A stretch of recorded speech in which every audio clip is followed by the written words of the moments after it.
Bienvenidos a la sesión plus, a la sesión adicional de Ojeando a Roberto Bolaño. Esta era una sesión que, bueno, decidimos hacerla como un regalo de Navidad y invitar a una amiga entrañable, ya más de 10 años, estamos haciendo la cuenta, más de 10 años que somos amigos y evidentemente la obra y la figura de Roberto Bolaño fue la que nos permitió, digamos, conocernos, ¿no? Caernos muy bien, hablar siempre bien y tildadamente del campo literario y cultural, coincidir en ferias del libro, en fin. Mónica Marinstain. La idea es algo como una conversación, es decir, tratemos de sentirnos que estamos en la sala, digamos, de nuestra reunión, con Mónica acá delante, para que le puedan ustedes pues, consultar todo lo que deseen en torno a Roberto. Ella tuvo de hecho lo dice Isaki Lacuesta en la contraportada del libro que en algún momento les referí, se llama El hijo de Mr. Playa, ¿no? La semblanza de Roberto Bolaño, ella dice, tuvo la mala suerte de hacer la última entrevista a Roberto Bolaño y el talento suficiente para no ser recordada por ello. Eso me parece que encuadra bastante bien a nuestra invitada, ¿no? Entonces, bueno, la voy a presentar. Mónica nació en Argentina, pero lleva 21 años ya, ¿no? En México. Lo comentaba a propósito de la pregunta de Juan.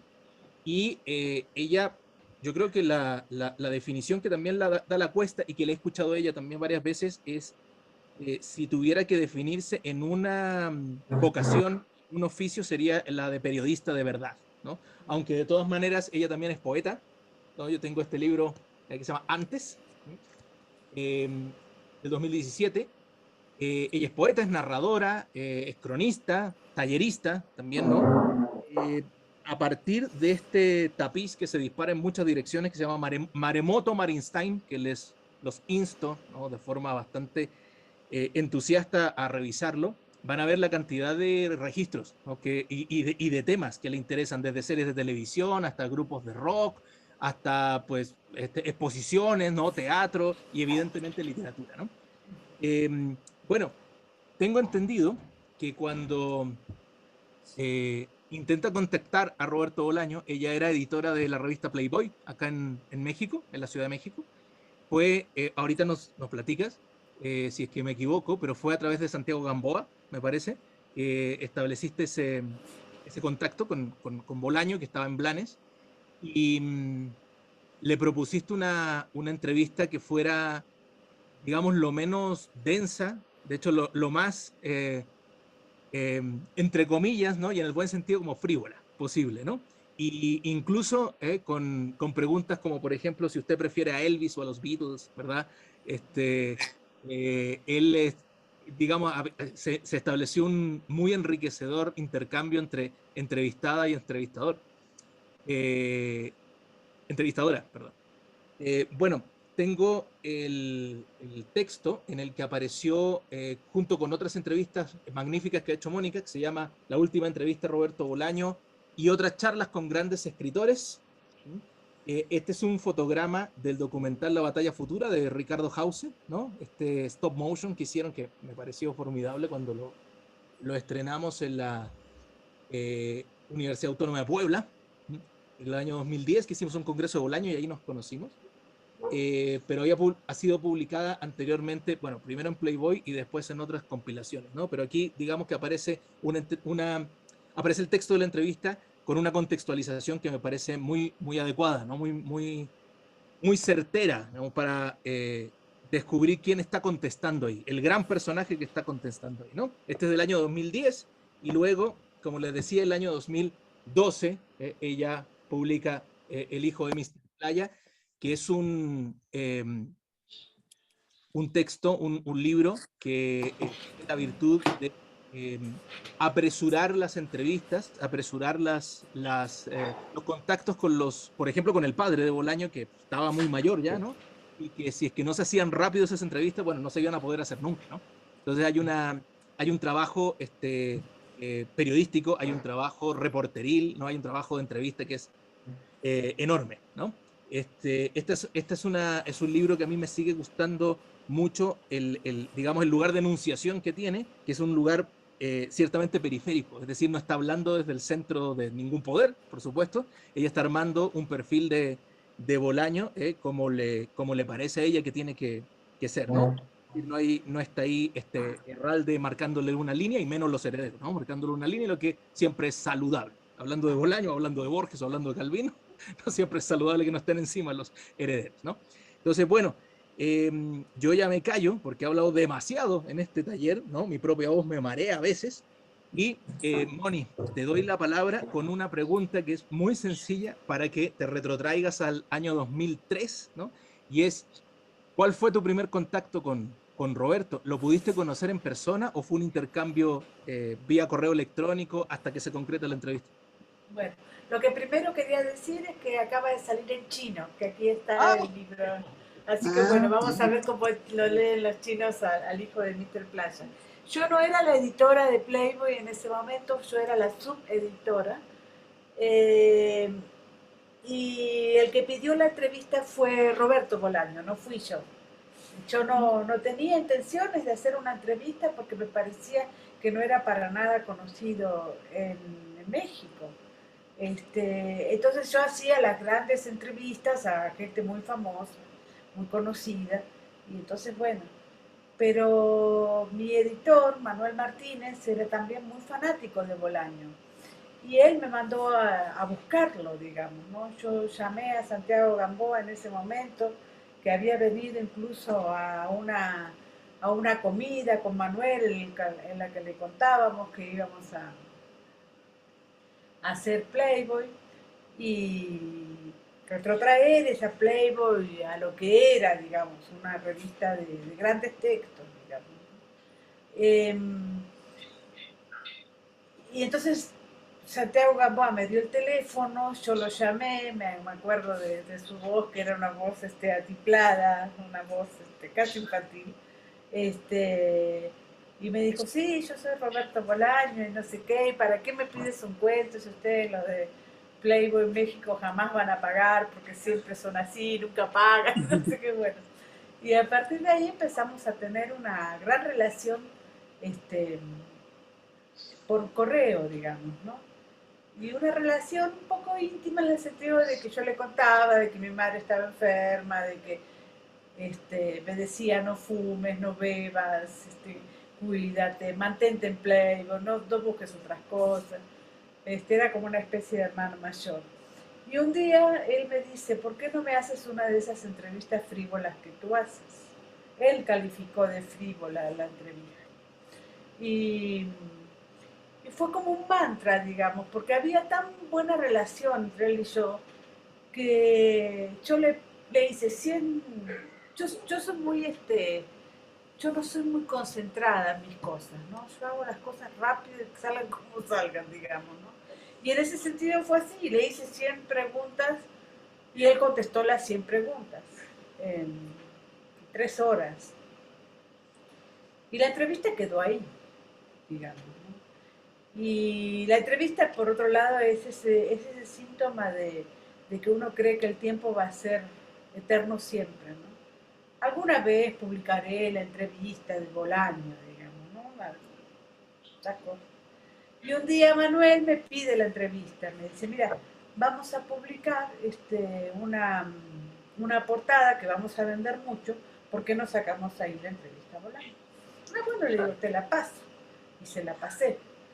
Y tal es así que cuando llegó a su casa, me mandó un correo y me dice, esta entrevista es genial. Me quedé, ¿no? Digo, mirá, estaba así enloquecido.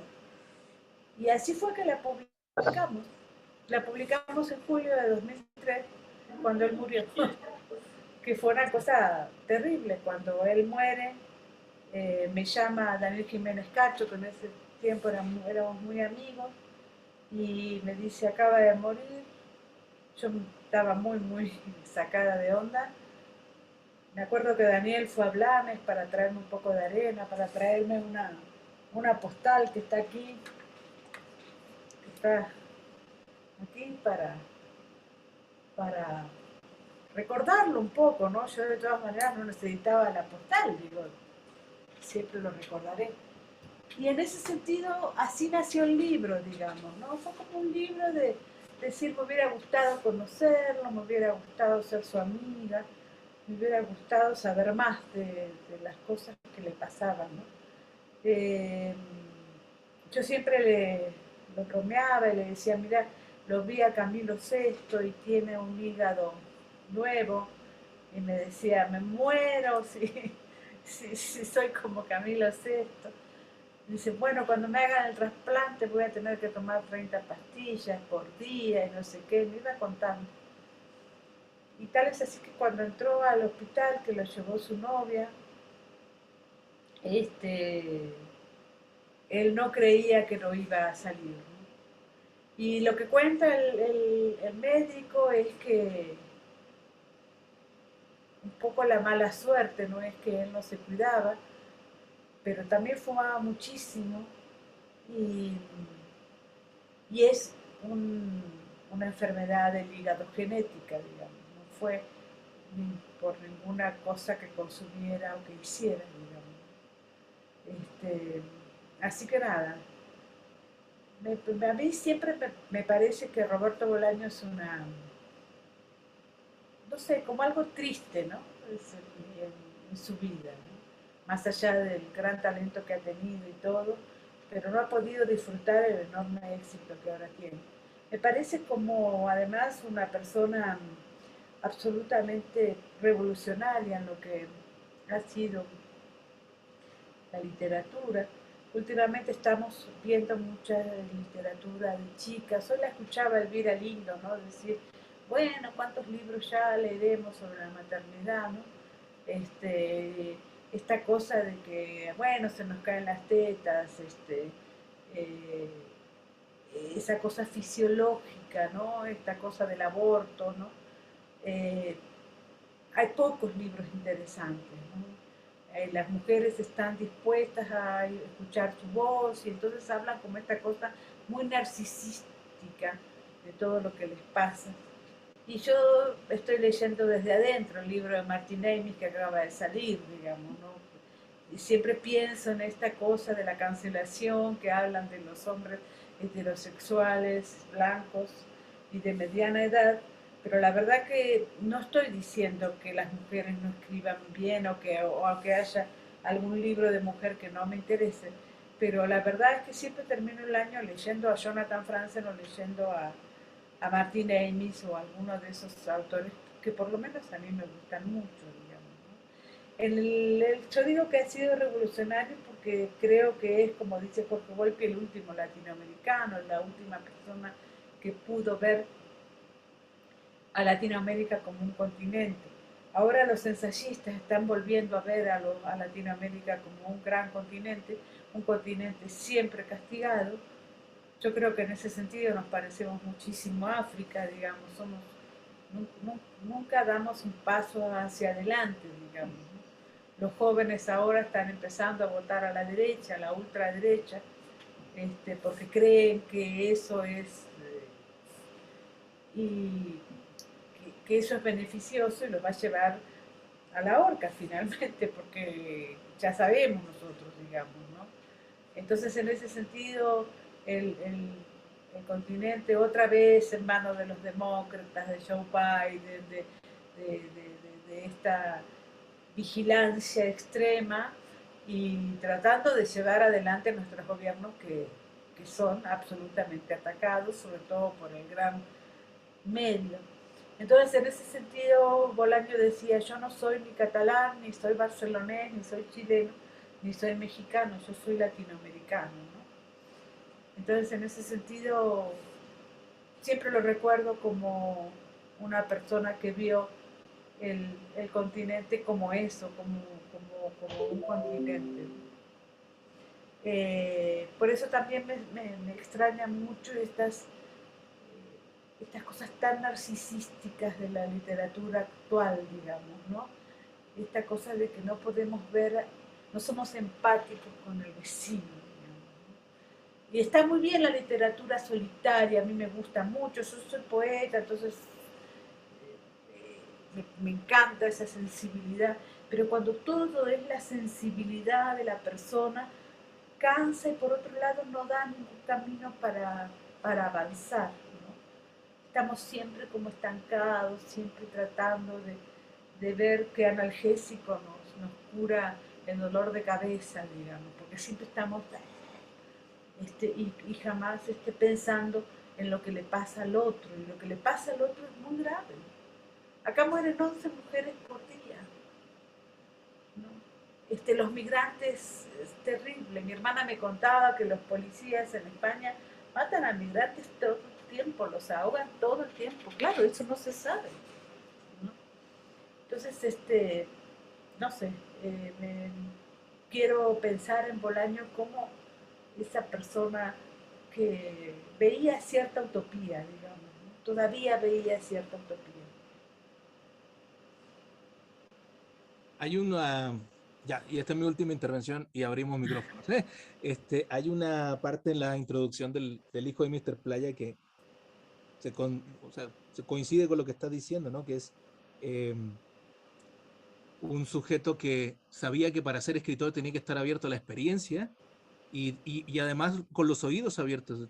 Estamos como en una situación de narradores que se encierran sobre sí mismos, ¿no? Y empiezan a comentar como extraordinario cada evento, cada pensamiento que se les pasa por la cabeza, cuando en realidad creo que sí, Bolaño, lo discutíamos también en el taller, creo que con él se acaba una gran tradición, ¿no? De novela, una gran tradición de un narrador que eh, absorbía muchas cosas, y no solo bibliotecas, sino conversaciones cotidianas, ¿no? Luchas políticas, ¿verdad?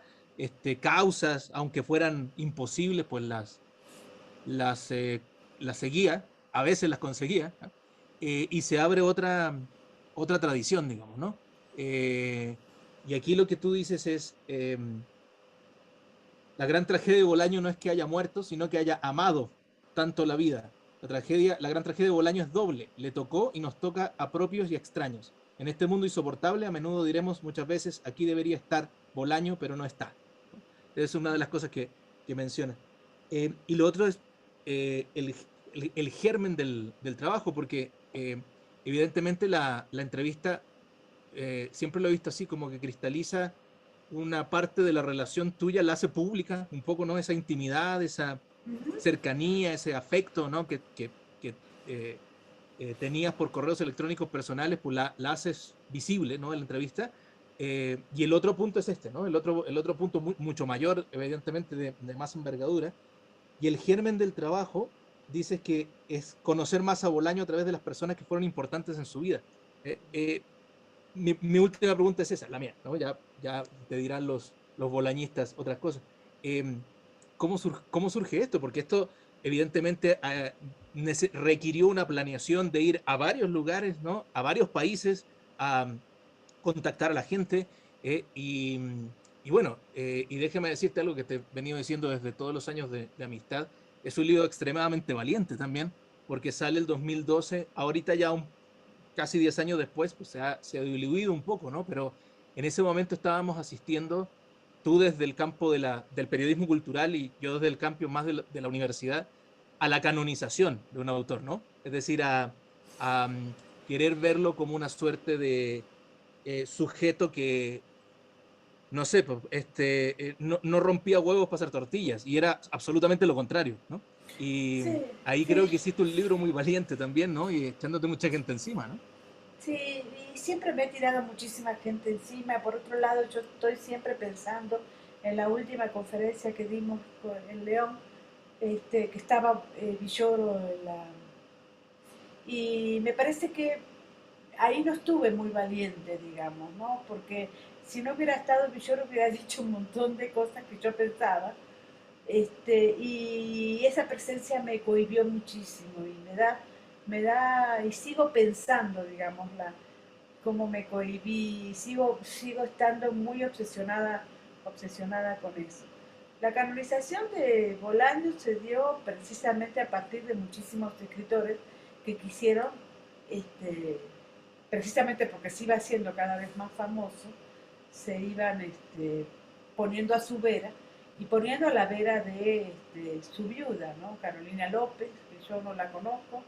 Tal es así que cuando murió Bolaño me escribió un correo Enrique Vila Matas en la que me dice, nunca contestaba nada serio, pero contigo fue una nota que él contestó muy serio y me habló muchísimo de tu entrevista y te felicito. Y después ya no me escribió más porque precisamente estar con la viuda era precisamente no hablar conmigo, digamos, ¿no? Hay como una canonización de Bolaño que tiene que ver con Patti Smith, que tiene que ver con esas figuras de Estados Unidos, esas películas de Hollywood en las que aparece una persona diciendo, uy, acabo de leer Los Detectives Salvajes de Bolaño, y esa presencia muy, muy fuerte de Bolaño que jamás se lo hubiera imaginado. Por eso también creo que entre muchísimas cosas que uno le pone triste por la muerte de Bolaño, es precisamente también eso, que él no haya disfrutado todo eso, ¿no? El libro nació porque, no sé, me lo pidieron y me pidieron una biografía. Yo decía, ¿cómo voy a hacer una biografía? ¿De qué? ¿De dónde? ¿De qué? Y nada, empecé a recoger los testimonios y así fue, digamos, ¿no? Yo siempre voy a valorar de Bolaño que nunca ha ido a la universidad. Por eso cuando tú me decías que tus alumnos eran académicos, yo decía, y bueno, está muy bien que todos sean académicos, yo admiro la academia, pero en realidad Bolaño ni siquiera hizo la escuela secundaria. Este, entonces en ese sentido también es un poco este, retrotraer estas miradas que son creativas, absolutamente creativas, y que cambian el mundo. Digamos. Si la academia no cambia el mundo, la literatura sí. Entonces, en ese sentido, hay que reverenciar muchísimo a la literatura y admirar a gente como Roberto Bolaño. La cosa que fui a España y fui eligiendo lo que yo siempre hago, elijo lo que yo quiero. Cuando, me, cuando fue esta historia que Carolina empezó a decir que no tenía ninguna novia, que yo ya había hecho la nota a la novia, entonces ella no me la quería dar a mí. Entonces, bueno, la verdad que la novia, y yo tuve un juicio por eso, un juicio en España, la verdad que ni siquiera me enteré, no me importa, el libro no salió ni siquiera en España, así que es un juicio absurdo, digamos, porque yo nombro la última mujer de Roberto Bolaño, que es Carmen, con la que tampoco ya me hablo, digamos, como que hay muchísimas cosas así terribles, porque Carmen me mandaba cosas del juicio y yo, la verdad, tampoco me interesaba demasiado, digamos, porque no era para mí, no siento que era para mí, porque él hizo juicio a un montón de gente, digamos, ¿no? Lo que yo sí sé es que en el libro El hijo de Mr. Playa, la entrevista a Carmen es muy buena y todo el libro es honesto, todo el libro es de una honestidad. Ella cuenta cómo lo llevó, cómo se descompuso, que empezó a vomitar sangre. Entonces por eso, porque ella dice que vomitó sangre, entonces la viuda le hace un juicio porque su hija podía leer eso y era terrible. ¿Viste esas cosas que son absurdas? Este, y que escuchó la última canción, Lucha de Gigantes, y después le dio las gafas en la puerta del hospital y ya no lo vio más, ¿no? Y fue ahí cuando Carolina le dijo a Carmen, esto se terminó, hasta aquí llegaste, algo así. Bueno, después es un lío entre ellas, digamos. Eh, pero lo que sí es cierto es que es una gran entrevista porque ella va contando cómo ha sido, le entregó Bolaño su último libro que fue lo del gaucho invisible y nada más, digamos, ¿no? Entonces ya a partir de ahí yo ya no sé más nada de Bolaño y no sé qué tiene que ver la canonización. En el caso de Villoro es así, digamos, Villoro jamás me habló del libro, no sé si lo leyó o no lo leyó, pero lo que sí sé es que cada vez que hay algún aniversario de Bolaño, él lee una poesía que le dedicó Patti Smith, digamos, ¿no? Entonces, en ese sentido, este, es eso, digamos, ¿no? Es complicado. Y yo no quise hacerle una nota a Bolaño, a Villoro, porque no, lo que yo quería hacer era personas que lo hubieran conocido realmente, digamos. No esta cosa de que íbamos y los amigos y no sé qué. Claro, había una amistad literaria entre Villoro, entre Alan Pauls, entre Rodrigo Fresán y todo. A pesar de que lo entrevisté a Rodrigo Fresán, pero Bolaño tenía como una cosa que se parece un poco a lo que yo tengo, esta cosa de ser muy exagerado con respecto a todas las cosas de su vida, ¿no? Parecemos andaluces en ese sentido.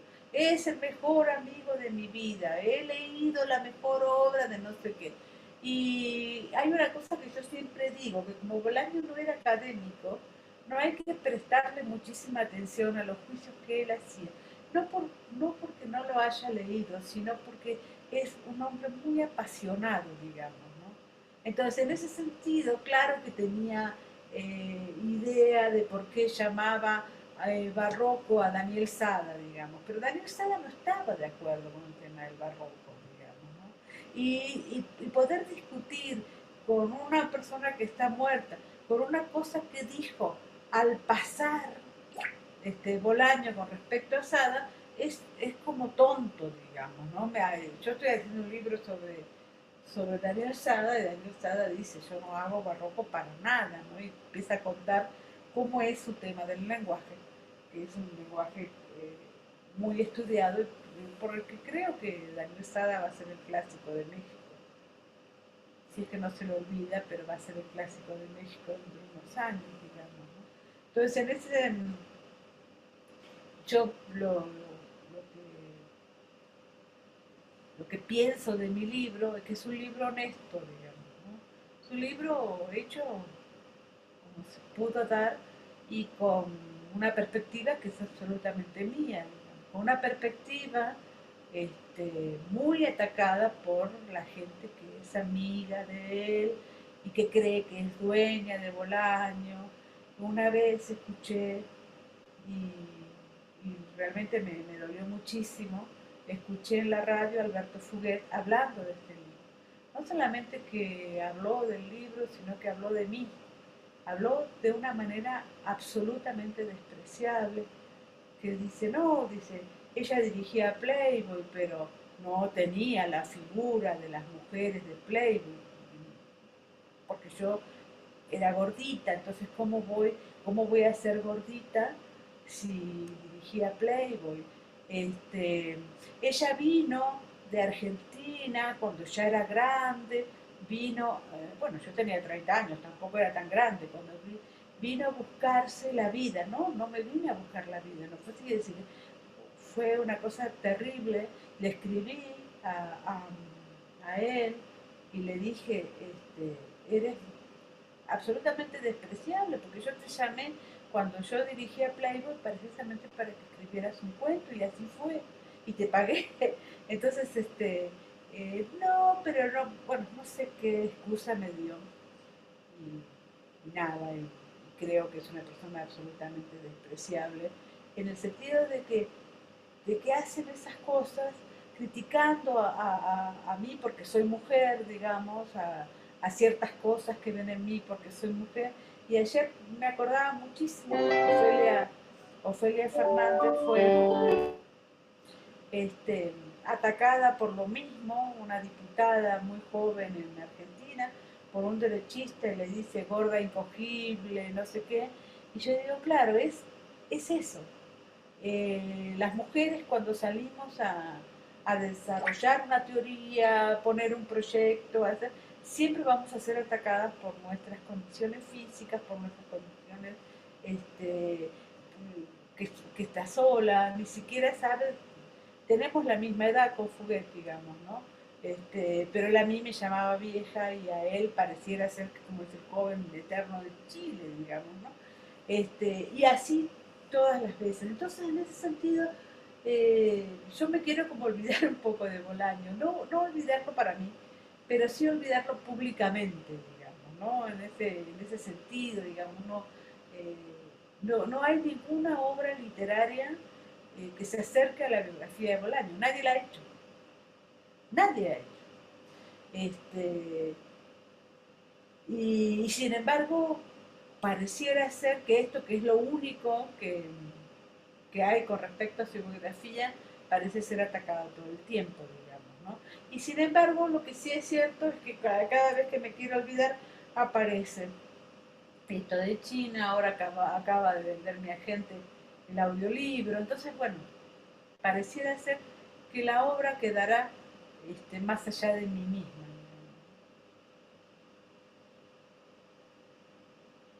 Claro. Bueno, vamos entonces a dar paso a lo más interesante y sabroso, que es la pregunta de ustedes, ¿no? Adelante, el que quiera, por favor, aprovechen la oportunidad. Su regalo de Navidad. Mónica, yo quisiera preguntar, porque dices que cuando que no conoció el éxito Bolaño, y sin embargo, bueno, cuando le entrevistaste ya se había publicado, no sé hace cuántos años, 5, 6, 7, Los Detectives, en fin, eh, quizás no estaba canonizado, como ahora acaban de decir, de finales de... Pero él ya era consciente que tenía cierto éxito y no veía lo que iba a venir, o cómo lo percibías en ese aspecto. Creo Y que luego, sí, perdona. No, creo que el gran éxito que tuvo después de muerto no lo podía prever. Él sabía que era un gran escritor, eso por supuesto que lo sabía, independientemente del éxito o no. Había por supuesto ganado el Rómulo Gallego, que lo ganó con un discurso increíble, y, y donde acusaba que Ángeles Mastreta no había votado por él y que había votado por la del Liceo Diego, ¿no? Pero todo lo que pasó después, digamos, sobre todo sus grandes ventas, o sea, como sus grandes libros fueron 2666, Estrella Distante y Los Detectives Salvajes fueron traducidos a muchísimos idiomas y vender en Estados Unidos, que un latinoamericano venda en Estados Unidos es complicado.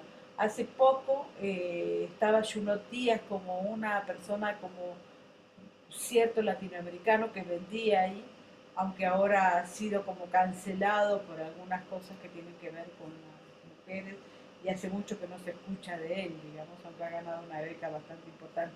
Pero en general está Sandra Cisneros también, que es una persona que vive en Estados Unidos, que es una chicana, digamos, pero que un latinoamericano venda más allá de Borges, más allá de García Márquez, más allá de Neruda, en Estados Unidos es súper complejo, súper complejo.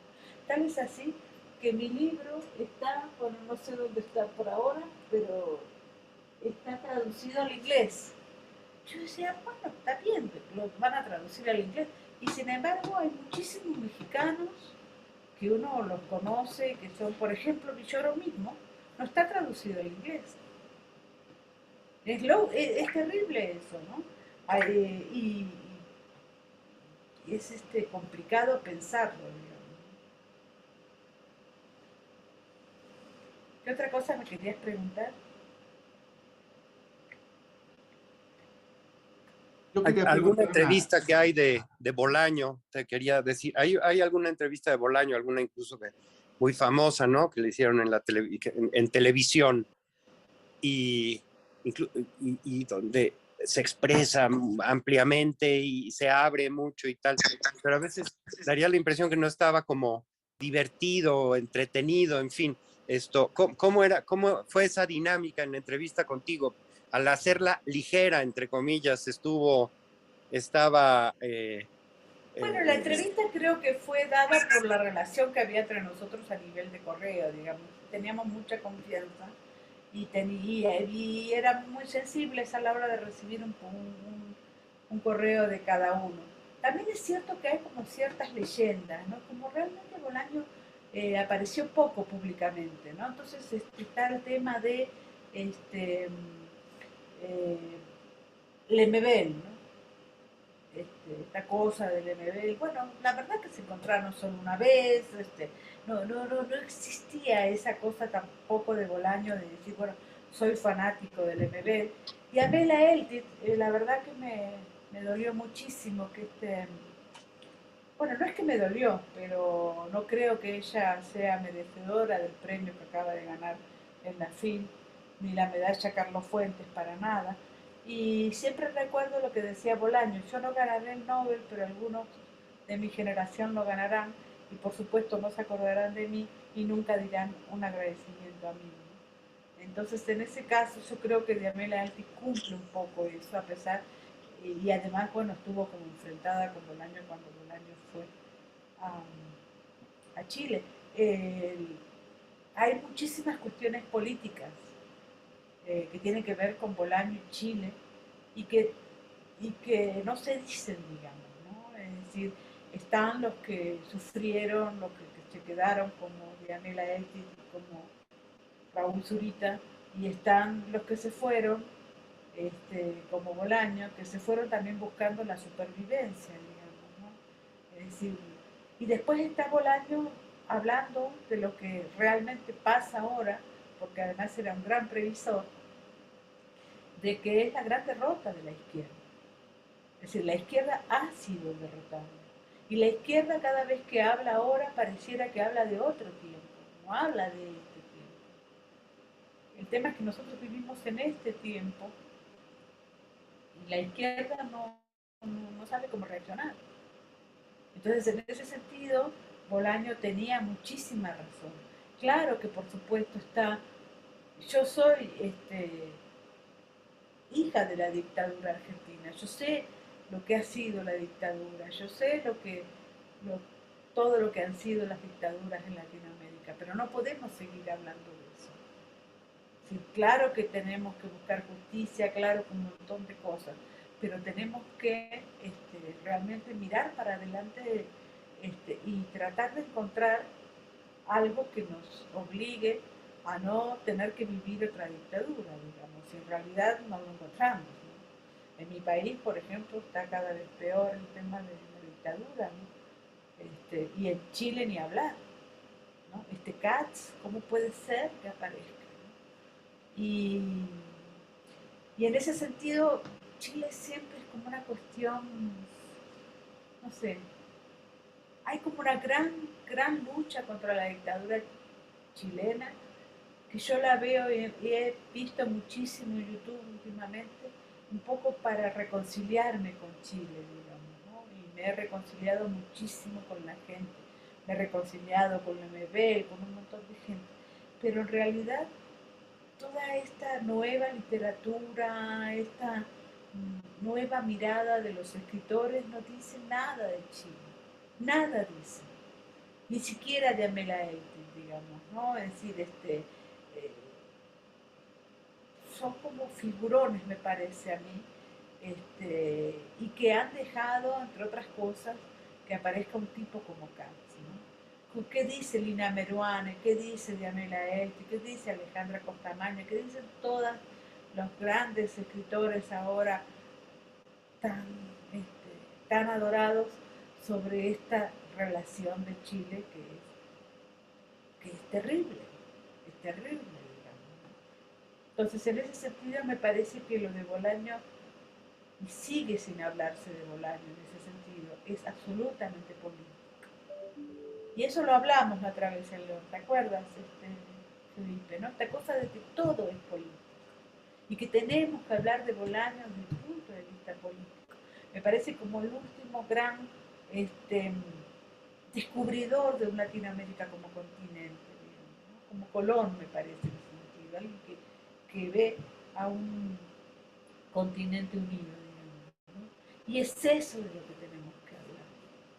Entonces, en ese sentido, creo que hay una leyenda. Por ejemplo, Lina Meruane escribe ahora los libros de Bolaño, pero ¿cuándo Lina Meruane se emparentó con Bolaño. ¿Cuándo, Felipe? ¿Cuándo tuviste que, ¿no?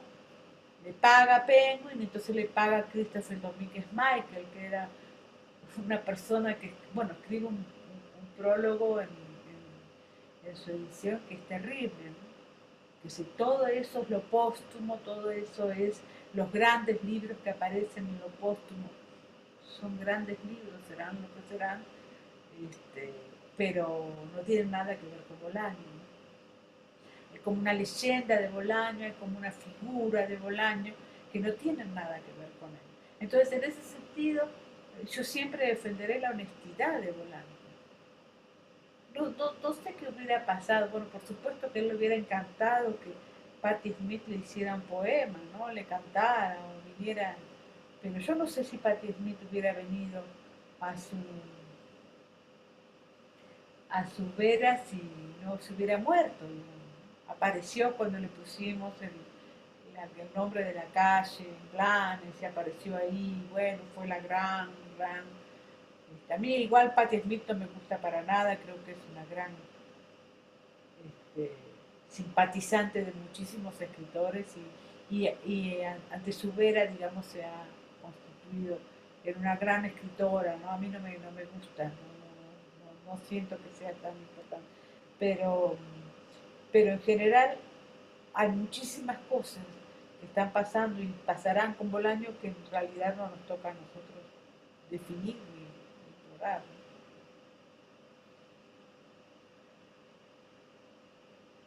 Creo que Caro estabas tú ahí, la mano levantada. Gracias, gracias, oye, Mónica. Es Ah, que el Zoom es tan frío. Yo la verdad que quiero estar ahí enfrente de ti con una botella de vino.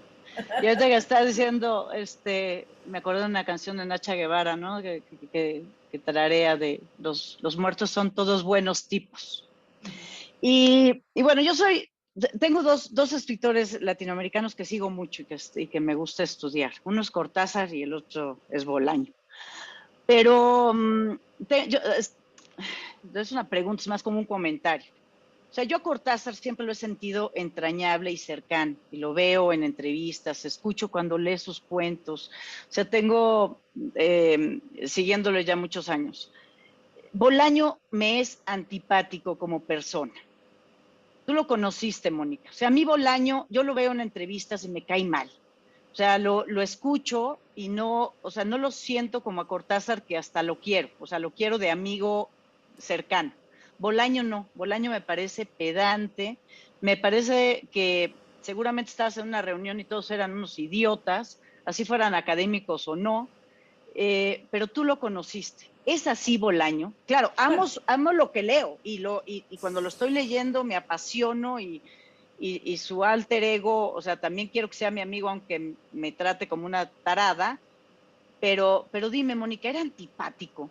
bueno, yo no tengo esa visión de que era antipático y tampoco tengo la visión de que era muy arrogante. Hay que pensar también que las entrevistas que tenemos, que son muy pocas, él siempre, yo por supuesto en cualquier entrevista también me portaría arrogante, digamos. Las preguntas que le hacen son de terror muchas veces. Y además siempre hay una cosa que tenemos los periodistas, que es esta cosa de decir, bueno, no es famoso, pero este, parece ser que lo será y ha sacado tal libro, qué sé yo. En ese sentido, ninguna persona le ha hecho una entrevista a él como gran escritor. No te olvides que Bolaño murió a los 50 años. Es decir, una persona sumamente joven que es muy difícil pensar cómo se hubiera movido con, con 2666, por ejemplo. A mí me parece su obra máxima. Y me parece como una obra que ojalá yo viviera un poco más y pudiera jubilarme y descansar y leer 400 veces 1666. Y seguramente descubriría millones de cosas, ¿no? Entonces, yo no lo veo ni antipático ni arrogante. Lo que sí veo es que hay muchísimas cosas eh, alrededor que lo atacan, digamos, ¿no? Lo atacan. le hacen decir declaraciones determinadas. No, no es que quiera decir que él sea una víctima, ni mucho menos.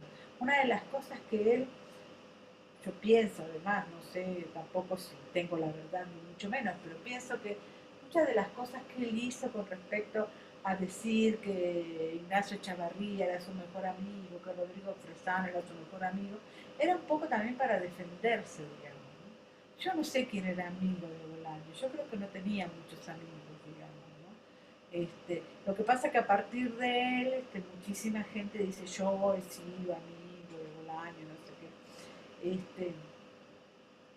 Y no puedo definir en ese sentido quién era su amigo. Lo único que yo puedo decir es con respecto a Carmen, su última novia, puedo decir que era una persona que sí estaba muy cerca de él, ¿no? Y hablaba maravillas de él, hablaba maravillas. Bolaño era una persona muy austera, vivía en un cuartito ahí en Blanes, con la computadora y una cama, y no tenía grandes cosas, digamos, ¿no? La computadora era una computadora vieja, porque además muchas de las cosas, de los premios que él ganaba y todo, eran para sus hijos, digamos. Entonces, en ese sentido, era una persona muy, muy austera. Eso me conmueve mucho de él, digamos, ¿no? Tal es así que yo vivo muy cerca de donde él vivía, que es aquí en la Tepeyac, y paso siempre a veces por la casa de él. Y también es una zona muy pobre, digamos, ¿no? Me decían, bueno, lo que pasa es que no era una zona tan pobre, que la Condesa no era tan linda. No, él no vivía donde vivía el centro, donde vivían los pasistas, donde vivía Carmen Boullosa, donde vivían todos, no, él no vivía ahí. Él vivía acá en la Tepeyac, donde su padre pasaba y le decía al taquero, fíele lo que le pida, que cuando venga yo le pago, porque a veces ni comía Bolaño, ¿no? Entonces, en ese sentido, yo lo siento además como alguien muy del pueblo. No sé qué haría él con esos amigos nuevos, de Rodrigo Fresán hasta Ignacio Echavarría. Fui a la casa de Ignacio Echavarría para entrevistarlo, y vive en un departamento espectacular en Barcelona, digamos, ¿viste? No puedo.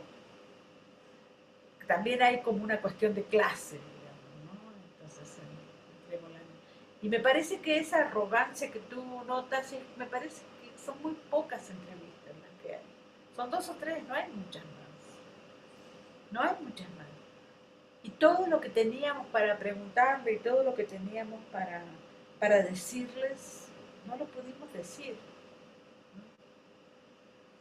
Entonces yo te pediría que realmente lo vieras muy, muy simpático Bolaño, que te amigaras con él, claro. Muy bien, Juan Antonio y Laura están aquí. A ver, pues yo tenía varias preguntas, pero ya me contestaste algunas.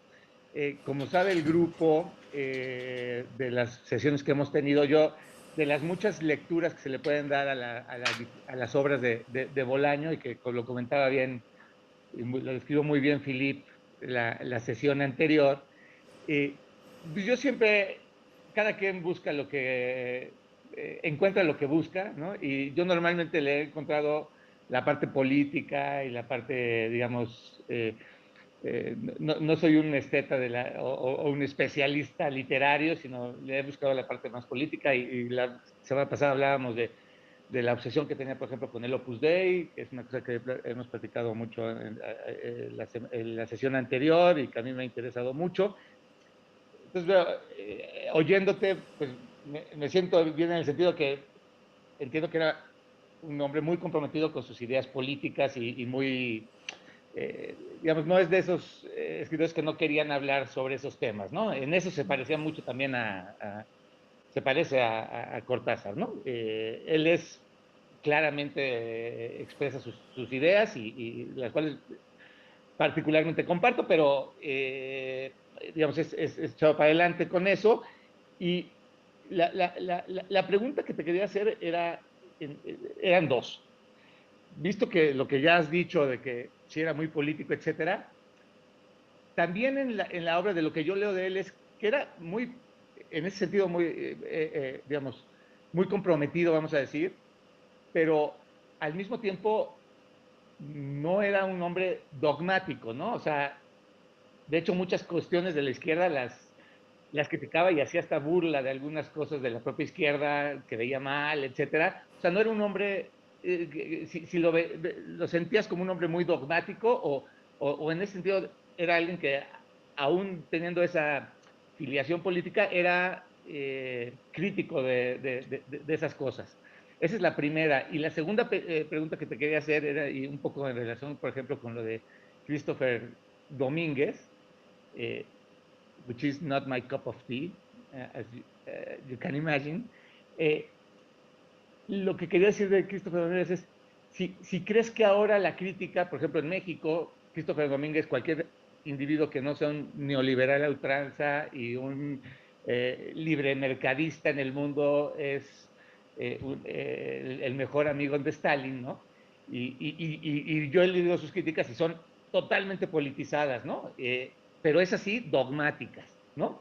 Eh, si crees que eso le afecta actualmente en algo de la crítica y de gente que lo critica porque pues, tiene la otra visión y por eso lo critica, particularmente Christopher Domínguez, que lo platicaste. Pero esas son las dos preguntas que tengo, lo del dogmatismo y esto de si la crítica actual, por ejemplo, el caso este de Christopher Domínguez, sí hay un tema de que hay una aversión a cualquier persona que pudiera ser de izquierda, ¿no? Bueno, en el caso de Bolaño a mí me parecía una persona, y me sigue pareciendo una persona absolutamente lúcida. Yo soy mucho más joven que él y en ese sentido para mí evidenciaba lo que realmente está pasando ahora, digamos. A partir del asesinato de Roque Dalton en El Salvador, él empezó precisamente a criticar a la izquierda como la gran derrotada.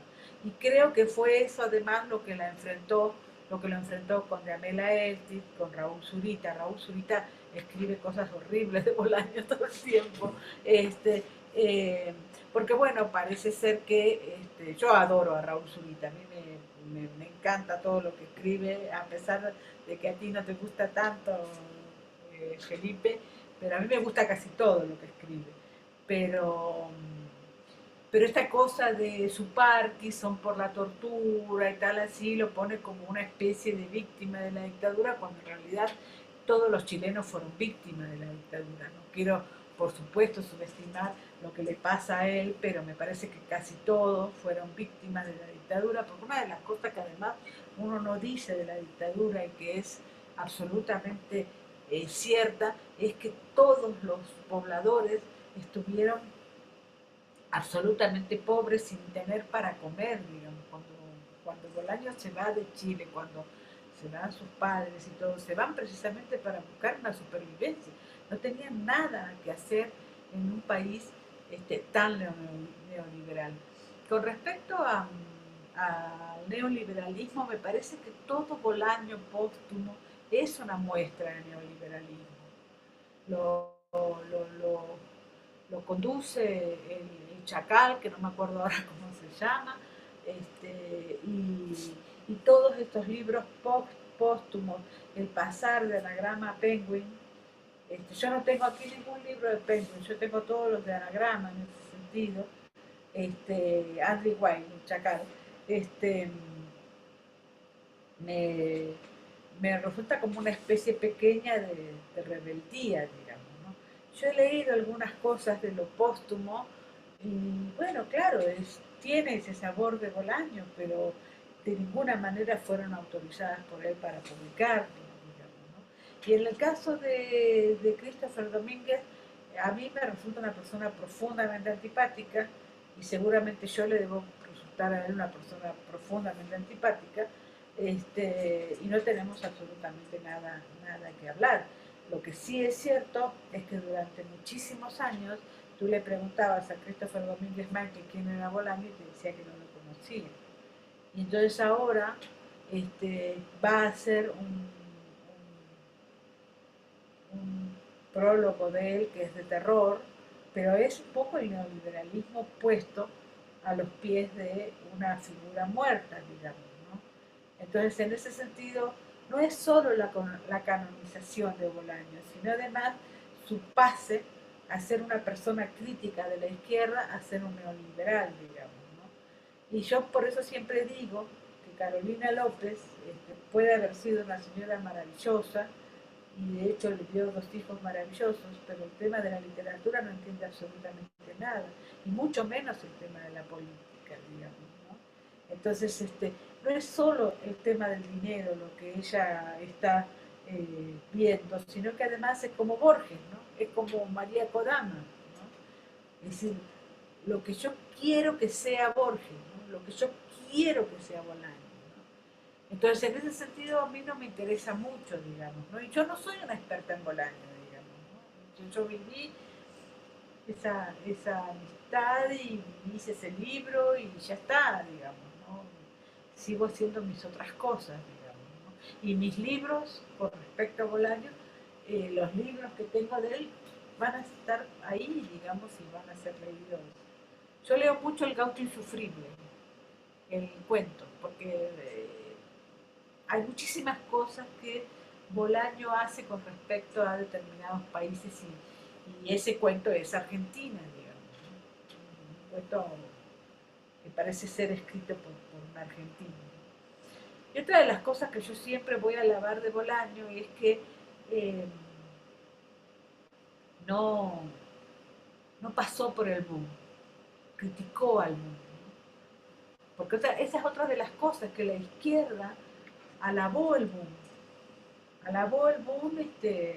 el boom machista, ¿no? De Gabriel García Márquez, de Fuentes, de Vargas Llosa, y hoy ¿dónde está la izquierda y dónde está el boom, digamos, ¿no? En el boom aparecen muchísimas mujeres que no fueron en ese momento valoradas. Hay muchísimos escritores. Yo me acuerdo que una vez le pregunté a Carlos Fuentes qué pensaba de Roberto Bolaño y me dice, no lo conozco, no lo conocía. Que claro que lo conocía, ¿no? Pero estaban totalmente en contra de él. La única persona que se animó a decir que lo conocía y que lo recomendaba era Mario Vargas Llosa, que dijo, hay que leer a Bolaños, ¿no? Con ese al final, ¿no? Todavía no sabía que se llamaba Bolaños, ¿no? Entonces, y aumentar. Yo una vez le dije a María Kodama que Bolaño y Martinelli me decían que Borges era Dios, y entonces ella me dijo, bueno, ¿cómo les voy a discutir? Y es un poco eso, ¿no? A lo mejor, pues que a lo mejor Vargas Llosa se refería a Bolaños, el del Chespirito, ¿no? A lo mejor es eso. Pero lo que creo es que tanto Bolaño como Martinelli se hacen ver a la literatura latinoamericana a partir de Borges, ¿no? Entonces, a partir de Borges vemos a Onetti, vemos a Dalmaceto, vemos a un montón de escritores que antes estaban totalmente tapados por el boom, digamos. Por otro lado, también pienso que el boom es un poco esta cosa que quieren que seamos los latinos para el resto de la gente, ¿no? Folclóricos, indígenas, fantasiosos, ¿no? Entonces, yo a veces odio a García Márquez y a veces lo amo, ¿no? Porque cuando también me enfrento con sus libros digo, pucha, sabía escribir, no era ningún tonto, digamos, ¿no? Pero toda esa canonización alrededor de García Márquez también tiene que ver con una cosa política, digamos. Es así. Sí, Laura, adelante. Primero, fíjate, Mónica, que yo estudié con Manuel Martínez. Ajá. Los dos fuimos juntos en la Ibero y estudiamos periodismo juntos. Y bueno, pues no mantengo mucho contacto más que en Facebook, pero bueno, me dio gusto. Sí. Sí sabía que trabajaba en Playboy y eso, y bueno, pues, punto aparte. Y me identifiqué mucho con lo que dices. A mí, yo cuando oigo Roberto Bolaño también me da tristeza. Y más ahora que justo yo tengo 51 años pero me la ha dado siempre, porque me siento joven, aunque a lo mejor los que están aquí, alumnos de Felipe, dirán esa vieja, pero yo me siento que puedo hacer muchísimas cosas y pienso lo que él podría haber hecho y sobre todo lo que podría haber vivido, ¿no? Y a mí me da eso, me da tristeza. Y yo tengo la impresión, a lo mejor porque en eso me identifico, que cuando eres un poco contreras, cuando uno no va, no piensa lo que todo el mundo piensa políticamente, etcétera, a veces es difícil porque te la pasas peleando y entonces parece que eres un peleonero maldito y simplemente estás defendiendo algo que piensas y no es fácil, no es fácil ir en la contra, ¿no? Yo quizá pienso que al ser una persona tan apasionada, era enojón. Siento que sí debe haber sido enojón a mí, pero a mí me cae muy bien cuando, contrario y se lo decía Carolina, a mí me cae bien, me parece que era sumamente inteligente, que era una inteligencia privilegiada y que debe haber sido muy enojón. Por ejemplo, que se haya enojado, nunca he entendido, a lo mejor tú me lo puedes explicar y es una frivolidad de pregunta, pero ¿por qué se enojó tanto con Javier Cercas? Porque lo puso ahí en el libro de Soldados de Salamina. ¿O no es verdad eso? No es Bueno, verdad. una de las cosas que pasó con Javier Cercas es que él estaba totalmente peleado. Se pelearon igual por algunas cosas que no tienen mucho que ver con el libro de Soldados de Salamina, que tenía Ajá. que ver que ellos vivían en el mismo lugar y que cosas, no sé, de decir una cosa, el otro decir otra. Y tal es así que Roberto Bolaño no le hablaba a Javier Cercas cuando murió. Y yo le hice una pregunta, o sea que estuve buscando esa nota de Javier Cercas y no la encuentro, en donde Javier Cercas habla de Bolaño y dice que él sabía que se iba a morir, cosa que no era cierta, y él hablaba así desbocadamente porque sabía que se iba a morir y nadie le iba a acusar, ¿no? Pero pasó el tiempo, pasaron ya unos cuantos años desde que murió Bolaño y resulta que ahora él es el gran amigo de Bolaño. Y es el gran amigo y parece ser que se hablaban y se habían reconciliado, no sé, parece ser que tiene como una cosa que, una medium que le hace hablar con los muertos y entonces se reconcilian, no sé qué digamos, ¿no? Entonces, hay muchísimas cosas que tienen que ver con la literatura y los escritores que son de terror. A veces pienso, por ejemplo, que este manager que habló de Philip Roth, en realidad yo podría hablar de lo que es Santiago Roncagliolo, por supuesto, no voy a decir nada, pero de lo que puede ser Juan Gabriel Vázquez, de lo que puede ser Mario Vargas Llosa. Hay muchísimas cosas que son terribles y que tienen que ver con eso. Entonces, en ese sentido, para mí, Bolaño era sumamente honesto y todas estas cosas que uno ve ahora, por suerte también se la salvó, digamos, pues se murió antes, digamos, ¿no? Porque todos esos amigos que no tenía mientras él vivía iban a aparecer de un momento al otro, digamos, ¿no? Una de las cosas que sí me duele muchísimo es que Bolaño sería hoy un candidato al Nobel. Y eso me pone muy mal, muy mal. No porque crea que el Nobel es el máximo premio, pero creo que eso es lo único que reconoce a los escritores más o menos, digamos, ¿no? Entonces creo que tiene como una cosa mundial, digamos, que no sé quién es ese africano que acaba de salir ahora, digamos, pero bueno. Pero velo por el lado amable, va a acompañar a Joyce, va a acompañar Sí, a Cortázar, sí, va a sí, sí, acompañar a Borges, va a sí, acompañar una serie de que casi es una distinción no sí, tenerlo. es cierto. Una de Bueno, las cosas que te quería contar, Carolina, que cuando yo empecé a estudiar la Universidad de Letras, estaba prohibido Julio Cortázar en la universidad. No se podía hablar, la carrera la dirigía Beatriz Arlo, que odia a Cortázar. Y estaba prohibido Juan Gelman y estaba prohibido Osvaldo Soriano, que es un autor hoy bastante olvidado, un autor probablemente no es el gran escritor, pero sí escribió muchísimo sobre la coyuntura política y sobre lo que somos los argentinos en el tema cotidiano, digamos, ¿no?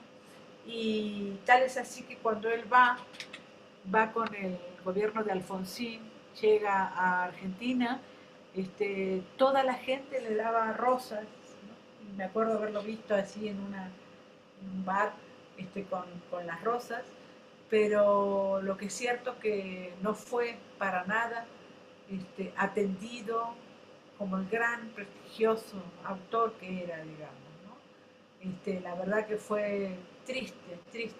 La gente, por supuesto, lo adorábamos, ¿no? Y lo seguimos adorando. Para mí, por ejemplo, me resulta un gran cuentista, ¿no? Me parece, no sé si le diría Rayuela hoy, porque lo que digo es que cada uno tiene su propia novela. Entonces en la adolescencia teníamos Rayuela y en la adultez tenemos los detectives salvajes, ¿no? Esta cosa de tener la propia novela de uno. Pero para mí fue muy significativo en mi adolescencia y creo que lo será para muchísima gente en el futuro, ¿no? Oye, pero parte de la tristeza, por ejemplo, creo que Cortázar a lo mejor en los últimos años, que lo dice Vargas Llosa en algún prólogo y no sé qué tanto tenga razón, ¿no? Pero fue feliz, ¿no? Más dedicado a lo mejor a las causas que creía y un poquito más libre. ¿Tú qué piensas? Y eso no lo vivió Bolaño, ¿no? Claro, no, por O supuesto. sea, Cuando, alegría. claro, sí, cuando él sale con su novia y hace el libro Los astronautas de la cosmopista, éramos adolescentes en esa época y lo seguíamos por sus aventuras, a pesar de que ya era un hombre bastante grande, digamos, ¿no? Todo eso no lo vivimos, no lo vivió Bolaño y no lo vivimos con él, digamos, ¿no? Es una tragedia para él y es una tragedia para nosotros. Bueno, muchas gracias, Moni. Un abrazo. Bueno, si quieren para ir cerrando, anímense, Pau, Anaí, Abril, que no han hablado. Me extraña el silencio de Don Philip también. Está preparando seguramente la pregunta bomba H. Pau, si Pero quieres, Anaí, como quieras. Abril. bueno, yo tengo como dos preguntas que a lo mejor, bueno, no están relacionadas, pero ya que todo lo que se ha comentado y demás, eh, preguntar entonces cómo conocer a Bolaño, es decir, como, sobre todo por este aspecto del público, de la canonización y demás, es decir, cómo conocerlo como este personaje al margen, ¿no? Marginal, lo mismo de su literatura. Y la segunda pregunta es también cómo seguirlo leyendo. O a lo mejor podría preguntar cómo fue como tal tu experiencia leyendo a Bolaño como tal. Mi sentimiento con respecto a él, que no es personal, digamos, lo personal es otra cosa, tiene que ver con que yo lo admiraba antes de hacerle la entrevista, lo admiré durante la entrevista y lo admiré después de que él murió. Y lo sigo admirando ahora a través de los libros. ¿Cómo conocer a Bolaño? Es solo a través de los libros. No creo para nada en lo póstumo, no me parece para nada que esté él ubicado en esa cosa tan póstuma y tan vendedora. Entonces, en ese sentido, para mí lo único que queda de un escritor son sus libros, digamos. No siento que nadie pueda decir Bolaño fue así o Bolaño fue de tal manera, digamos, ¿no? A veces también a uno le da vergüenza hablar tanto de Bolaño.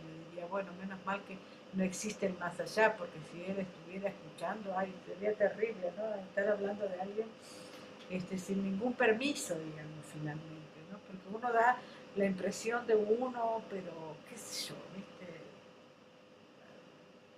No sabemos nada, digamos. No sabemos a veces muchas cosas de nosotros mismos, menos vamos a saber de Bolaño, ¿no?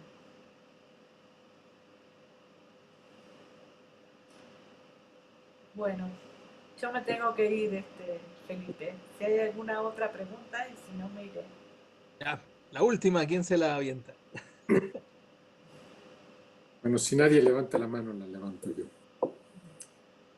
Eh, es cierto que todo escritor se conoce a través de sus libros, pero también es como la música, tienes que conocer un poco de música para poder apreciar ciertas cosas de la música. A mí me gustan mucho unos videos de un, digamos, crítico musical, en donde te explica que lo que hace el músico, lo que lo hace genial, son las sorpresas de cómo utiliza ciertas notas para darle algo diferente, ¿no? Ahora, yo creo que más que en otros, y yo siento que he tenido un poco ese choque también en todas estas pláticas que hemos tenido de Roberto Bolaño, no es literal Roberto Bolaño, y es un poco lo que decíamos de que es un espejo y tú vas a tener a través de tu espejo, a través de tu propio paradigma, una imagen de Bolaño, ¿sí? Entonces, creo que hasta cierto punto para mí los libros traen muchas cosas que las tienes que entender y ya cuando las vas viendo en otros libros de él, vas entendiendo más cómo tratar de desencriptar un código, ¿no? Entonces, ese nada más es un comentario, pero mi pregunta es un poco diferente. ¿Qué pensaría hoy? Y yo sé que tú no eres Bolaño, tú conociste a Bolaño, tú has leído a Bolaño, ¿sí? Pero ¿qué pensaría Bolaño hoy de la situación en la que estamos hoy en México? Bueno, lo que diría es qué previsor fui, digamos, qué pronosticador fui, digamos, ¿no? Yo creo que todo lo que está pasando ahora, tanto en México como en Latinoamérica, ya lo previó Bolaño en sus libros, digamos, ¿no? De hecho, la guerra del narco está en 2666, antes de que se hiciera, antes de que se diera la guerra del narco, digamos, ¿no? Entonces, toda la derrota de la izquierda con estos partidos de derecha que votan hoy los jóvenes, tanto en determinados países, va a ser terrible. No sabemos qué es lo que va a pasar en México. De hecho, Andrés Manuel López Obrador no es una persona de izquierda, digamos, para nada. Eso es algo que nosotros creímos, ¿no? que podía ser. No sé qué va a pasar en México en el futuro, pero una de las cosas que son más terribles de la muerte de Bolaño es que no esté escribiendo, digamos, ¿no?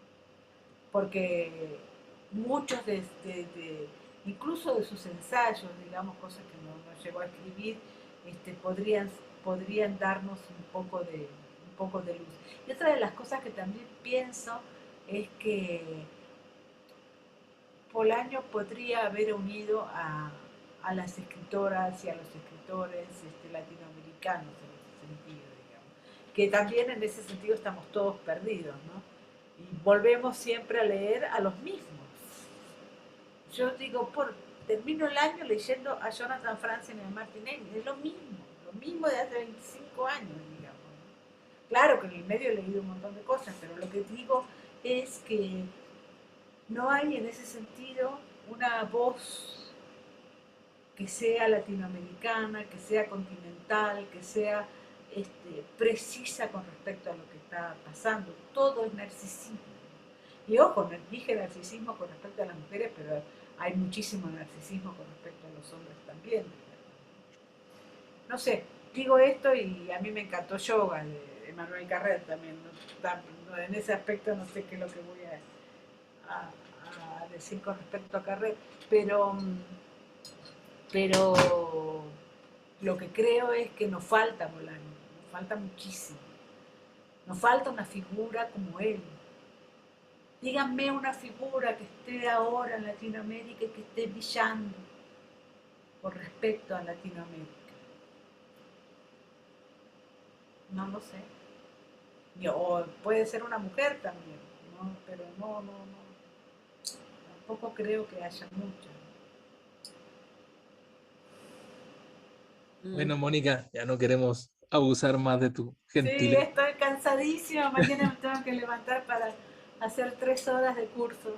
Uy, Estoy bueno, pues muy ánimo, ánimo cansada. con eso, pero ha sido de verdad Sí.